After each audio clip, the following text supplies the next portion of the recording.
In this video, we're going to delve into the details of the luteal phase and its effects, as well as 3 natural strategies to overcome any type of imbalances. So let's go ahead and dive in. To fully understand what the luteal phase is, we need to understand what your fertility cycle is, as it's a crucial stage between ovulation and the onset of menstruation. So the luteal phase is when fertilization and implantation occur. Experts agree that a luteal phase shorter than 12 days restricts the embryo's essential time for implantation. So let's address some of the symptoms of luteal phase defect. These may range from shorter menstrual cycles, low progesterone levels, disrupted basal body temperature post-ovulation, recurrent early miscarriage, and spotting after ovulation. A luteal phase short of 12 days is another sign of luteal phase defect. Studies suggest that a significant portion of women with unexplained infertility may experience luteal phase defect, as 36 out of 81 cycles of infertile women showed this issue. And a staggering 63% of women who have recurrent miscarriages are due to luteal phase defect. Fertility charting is a wonderful tool to confirm your luteal phase length and identify potential progesterone deficiencies or ovulation issues. Progesterone raises the body basal temperature post-ovulation, so when using a fertility chart, look for a consistent temperature rise.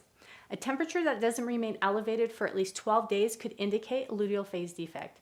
The objective is to maintain that rise, as it signifies adequate progesterone production needed for uterine lining preservation, ensuring successful implantation in early pregnancy. Several factors can cause luteal phase defect, with low progesterone levels being one of the most common. Progesterone plays a crucial role in preserving the uterine lining and sustaining pregnancy during the first trimester. Insufficient progesterone production can affect the uterine lining's stability, so it's essential to understand that if you're not ovulating, you're not producing enough progesterone. Thus, when addressing low progesterone levels, it's crucial to determine if ovulation is occurring. Remember to consider the bigger picture in your fertility journey. A lot of women will reach out and express concern about low progesterone levels, and they often ask what they can do. But my response often pivots the conversation back to ovulation. If you're not ovulating, then your progesterone levels aren't the primary issue. We need to investigate why ovulation isn't happening. So it's important to take a step back and look at the bigger picture of the whole fertility cycle. So let's delve deeper into the relationship between low progesterone and luteal phase defect. Progesterone is produced throughout the entire menstrual cycle, with levels peaking immediately after ovulation and remaining elevated until menstruation begins or pregnancy occurs. If progesterone levels do not significantly rise after ovulation and they end up decreasing prematurely before menstruation, this can lead to a short luteal phase. So here are some prevalent causes of low progesterone. Poor follicle production.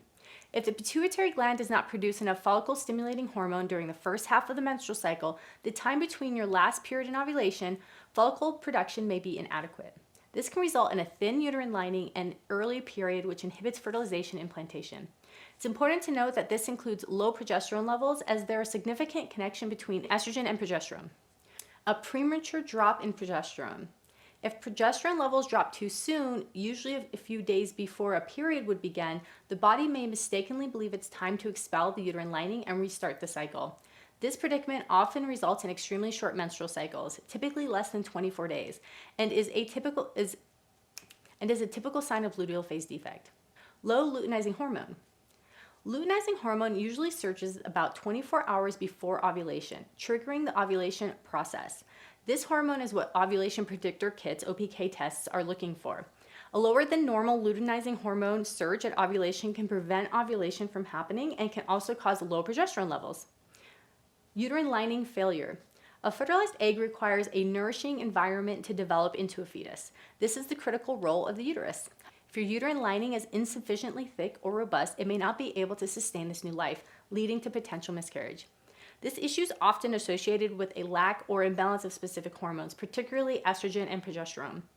Estrogen is responsible for the thickening of the uterine lining in preparation for implantation, while progesterone ripens the uterine lining and also prepares it for implantation. This problem may be occurring much earlier in the cycle than many realize. Another lifestyle factor that can lead to luteal phase defect is having an abnormally low body weight. If you're underweight, your body may not be able to produce all the necessary hormones, including progesterone and estrogen, which are essential for maintaining a healthy hormone balance. This imbalance can manifest as a luteal phase defect, resulting in very short menstrual cycles and light periods. This is another crucial aspect to consider when evaluating lifestyle factors contributing to disrupt menstrual cycles. This common hormone imbalance is one I am very passionate about educating on, as lifestyle changes can make an immediate impact not only on the luteal phase but your entire fertility cycle. However, it's important to look holistically at your entire fertility cycle rather than just focusing solely on the luteal phase. If you're experiencing luteal phase defect, other imbalances could also be occurring, which should not be ignored, as doing so could delay the results that you're seeking. The first key to supporting a healthy luteal phase is going to be through nutrition and diet. Diet impacts how your body functions, including its ability to produce hormones. One nutrient that's particularly important for this is vitamin C. A study in fertility and sterility showed that vitamin C improves hormone levels and increases the fertility in women experiencing luteal phase defect, with 25% becoming pregnant within 6 months compared to an 11% pregnancy rate in the placebo group over the same period of time. Eating a diet rich in whole foods, fruits, and vegetables will provide you with plenty of vitamin C. Foods such as papaya, bell peppers, broccoli, Brussels sprouts, strawberries, and oranges are all excellent sources. Another key nutrient is essential fatty acids, particularly omega-3.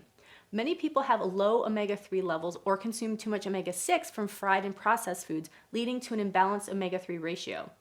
To increase your omega-3 levels, focus on adding at least 2 tablespoons of ground flax seeds or chia seeds to your daily diet, along with incorporating a few walnuts. Other important nutrients include B vitamins, which are abundant in green vegetables.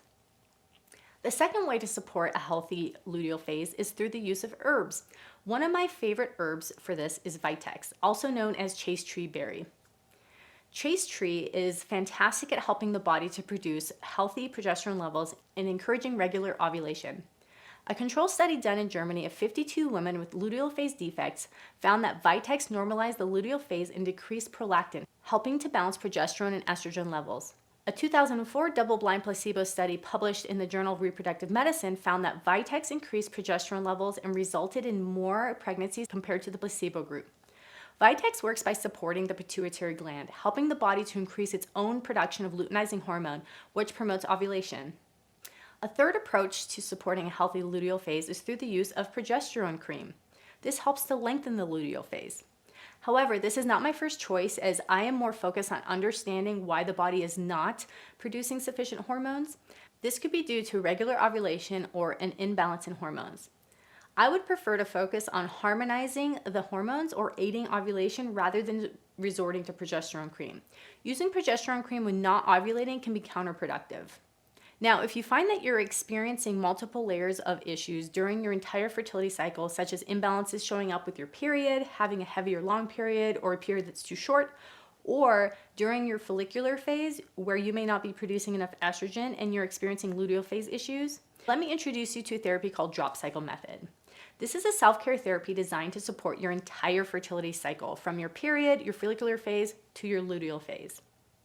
During your period, the drop cycle method focuses on promoting healthy blood flow and circulation. If you have a heavy or light period or experience discomfort during your period, the drop cycle method can address these issues through the use of self-acupressure and essential oils.